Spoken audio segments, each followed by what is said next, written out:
বৌদ্ধ ধর্মাবলম্বীদের প্রধান ধর্মীয় উৎসব শুভ বৌদ্ধ পূর্ণিমা আজ যথাযোগ্য মর্যাদা ও ভাবগম্ভীর্যের মধ্য দিয়ে সারা দেশে দিনটি উদযাপন করেছেন ভক্তরা।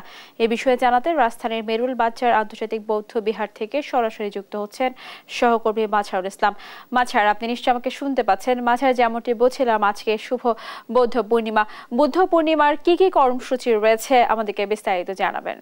স্নেহা, আপনাকে ধন্যবাদ। আপনি যেমনটা বলছিলেন যে আজকে বৌদ্ধ ধর্মাবলম্বীদের সবচেয়ে বড় অনুষ্ঠান এবং তাদের ধর্মের সবচেয়ে বড় উৎসব কিন্তু আজকে, অর্থাৎ গৌতম বুদ্ধের জন্মদিন, অর্থাৎ আজকে থেকে প্রায় ২৫০০ বছর আগে এই দিনটিতে গৌতম বুদ্ধ জন্মগ্রহণ করেছিলেন এবং গৌতম বুদ্ধের স্মৃতি বিজড়িত স্থান অর্থাৎ বাংলাদেশের আজকে এই মুহূর্তে মেরুল বাড্ডায় আছে, সেখানে বৌদ্ধ ধর্মের আন্তর্জাতিক বৌদ্ধ বিহার রয়েছে। সকাল থেকে এখানে ধর্মের বিভিন্ন উৎসব বা বিভিন্ন বন্ধনা এখানে হচ্ছে এবং সকাল থেকে গৌতম বুদ্ধের যারা অনুসারী বা অনুরাগী রয়েছে তারা কিন্তু সকাল থেকে এখানে হাজির হয়েছেন এবং তারা কিন্তু তাদের ধর্মীয় যে রীতিনীতি সেই রীতিনীতির পালনের মাধ্যমে কিন্তু দিনটি শুরু করেছেন এবং তাদের ধর্মের যে উৎসব এবং আজকের এই দিনটির গুরুত্ব, এই গুরুত্ব নিয়ে কিন্তু তারা বিভিন্ন আলোচনাও রয়েছে। আপনি জানেন যে বৌদ্ধ ধর্মের যে ইবাদত স্থান সেটিকে বলা হয় পেগোডা।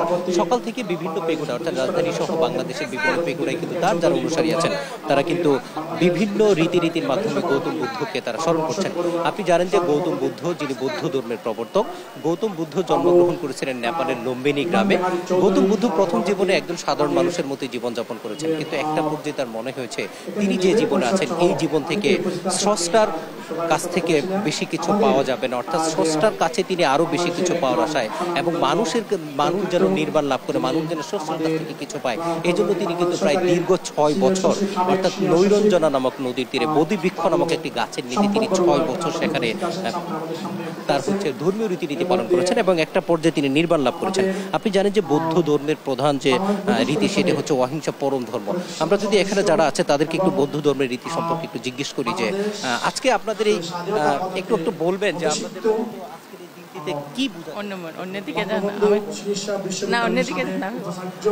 আমরা একটু আরেকজনের কাছে যাই। আজকে আপনাদের দিনটি অর্থাৎ গৌতম বুদ্ধের যে আপনাদের ধর্মগুরু এই সম্পর্কে যদি আমাদেরকে একটু।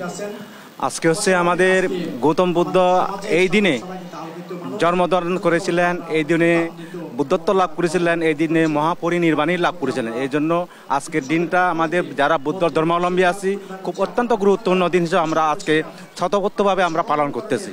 যে আপনি শুনছিলেন একজন ধর্মের অনুসারী, তিনি বলছিলেন যে আজকের দিনটির মাহাত্ম্য তাদের কাছে অনেক বেশি এবং গৌতম বুদ্ধকে স্মরণ করার জন্য কিন্তু তারা এখানে হাজির হয়েছে।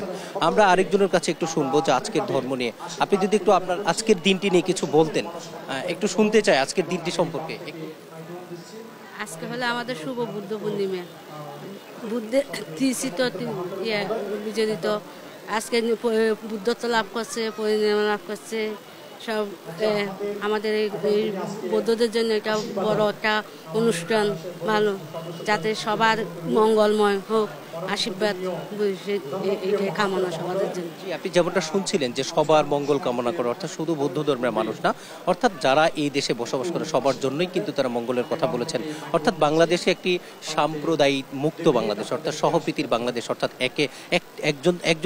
একটি ধর্মের মানুষ অন্য ধর্মের উপর সহানুভূতিশীল এবং একজন ধর্মের মানুষ অন্য ধর্মের প্রতি শ্রদ্ধাশীল, এমন কথাগুলি তারা বলছিলেন। অর্থাৎ গৌতম বুদ্ধের যে শিক্ষাটা তাদেরকে দিয়েছে সেই অর্থাৎ অহিংসা পরম ধর্ম, হিংসা নয়, অর্থাৎ হিংসা দিয়ে কখনো কারো কোনো কিছু জয় করা যায় না, অর্থাৎ ভালোবাসার মাধ্যমে যে সবাইকে সবার মন জয় করতে হয় এবং সহানুভূতি তৈরি করতে সেই বার্তাটাই কিন্তু তারা দিচ্ছেন। আমরা আরো যদি একটু কথা বলি, আপনি কি আমাদের একটু বলবেন যে আজকের এই আপনাদের এই দিনটির বিশেষ কি এমন কি আছে? এটা হলো তথাগত সম্মুখ সম্বুদ্ধর জন্ম, মৃত্যু এবং পরিনির্বাণ লাভ, এই 3 স্মৃতি বিজড়িত দিনটা উদযাপন হচ্ছে বৌদ্ধ পূর্ণিমা হিসাবে। আজকের দিনটি উপলক্ষে যারা বাংলাদেশে যারা অন্য ধর্ম আছে, ধর্মের অনুসারী আছেন, তাদের সম্পর্কে আপনাদের কিছু বলার আছে কিনা? মানে আপনাদের ধর্মের যে বাণীটা, অর্থাৎ এই বাণীগুলোর মূল বাণীগুলো কি কি, সবার সাথে সহ অবস্থান কিনা, অর্থাৎ এরকম কি বাণী? এটা হলো বুদ্ধের ওই মুখনিসৃত বাণী, ওইগুলি প্রচার করছে আর কি আজকে। জি, আপনি যেমনটা শুনছিলেন, অর্থাৎ গৌতম বুদ্ধের যে মুখনিসৃত বাণী যে সবার মঙ্গল কামনা করে, সেটি আপনি জানেন যে বাংলাদেশের সবচেয়ে বেশি বৌদ্ধর বসবাস মূলত পার্বত্য চট্টগ্রামের রাঙ্গামাটি জেলায়, এবং সেখানেই হচ্ছে বৌদ্ধদের সবচেয়ে বড় মন্দিরটি অবস্থিত। এবং পেগুড়া, আপনি জানেন যে বৌদ্ধ ধর্মের যারা ধর্ম যারা প্রচার করে, যারা তাদেরকে ভিক্ষু বলা হয়। দক্ষিণ এশিয়ার এবং দক্ষিণ পূর্ব এশিয়ার দেশগুলোর মধ্যে, অর্থাৎ এশিয়া মহাদেশের একমাত্র ধর্মীয়ভাবে রাষ্ট্র হচ্ছে শ্রীলঙ্কা। অর্থাৎ সবচেয়ে বেশি বৌদ্ধের বসবাস কিন্তু দক্ষিণ এশিয়ার দেশগুলো ধর্মীয়ভাবে শ্রীলঙ্কায়। যদি দক্ষিণ পূর্ব এশিয়ার অনেক দেশেই হচ্ছে বৌদ্ধদের বসবাস, এবং বৌদ্ধরা কিন্তু সবাই হচ্ছে তাদের বৌদ্ধ ধর্মের গৌতম বুদ্ধকে স্মরণ করেন। বৌদ্ধ ধর্মের অনেকগুলো পবিত্র স্থান আছে। পাকিস্তানের রাওয়ালপিন্ডিতে বৌদ্ধদের একটি পবিত্র স্থান আছে। অর্থাৎ বাংলাদেশের বিভিন্ন জায়গায় কিন্তু বৌদ্ধদের পবিত্র জায়গা আছে।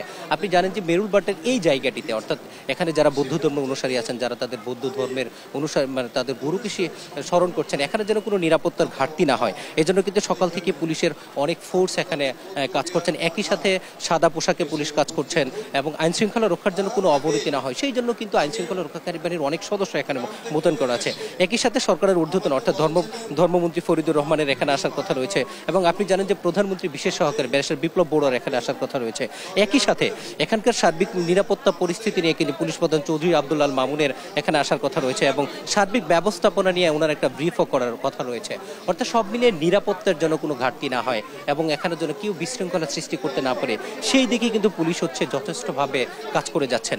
এবং তাদের একটাই উদ্দেশ্য যে বাংলাদেশ যে হচ্ছে সাম্প্রদায়িক মুক্ত বাংলাদেশ, এখানে সবার একে অপরের সহ অবস্থান, অর্থাৎ সব ধর্মের প্রতি মানুষ যে শ্রদ্ধাশীল, এই জিনিসটা যেন বিঘ্ন না ঘটে, এখানে কেউ যেন তৃতীয় পক্ষ কোনো সুযোগ নিতে না পারে, সেই জন্য কিন্তু পর্যাপ্ত নিরাপত্তার ব্যবস্থা করা হয়েছে।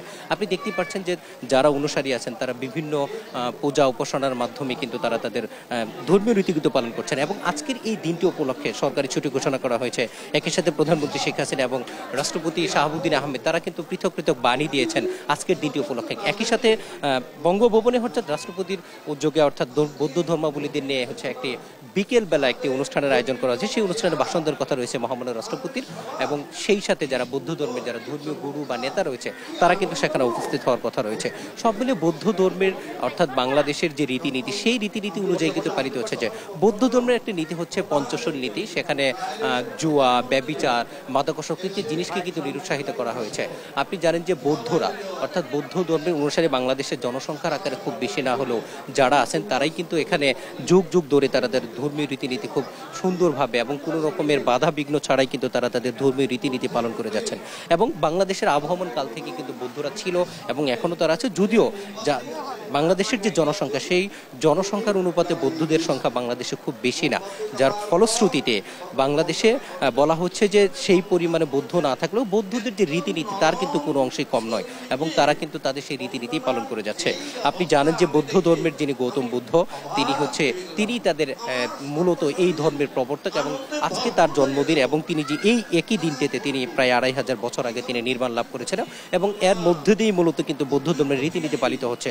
অর্থাৎ সব মিলিয়ে মেরুলবাটের এই আন্তর্জাতিক বৌদ্ধ বিহারে অর্থাৎ ধর্মীয় যে রীতিনীতি তাদের বাপ গম্বুজের মধ্য দিয়ে এবং সবার সাথে সহ অবস্থান এবং একে অপরের সাথে সাম্প্রতিক মুক্ত হয়ে একই বন্ধনে আবদ্ধ হয়ে তারা এই দেশে বসবাস করতেছে, এবং তারা স্বাধীনভাবে তাদের ধর্মীয় রীতিনীতি পালন করতেছে, এমনটাই কিন্তু তারা জানিয়েছেন। এই ছিল রাজধানীর মেরুলবাড্ডা থেকে আমার কাছে সর্বশেষ তথ্য। মাঝার, আপনাকে ধন্যবাদ জানাচ্ছি আমাদের সাথে যুক্ত হওয়ার জন্য। দর্শক, শুনছিলাম বৌদ্ধ পূর্ণিমার বিভিন্ন কর্মসূচি এবং উদযাপন নিয়ে।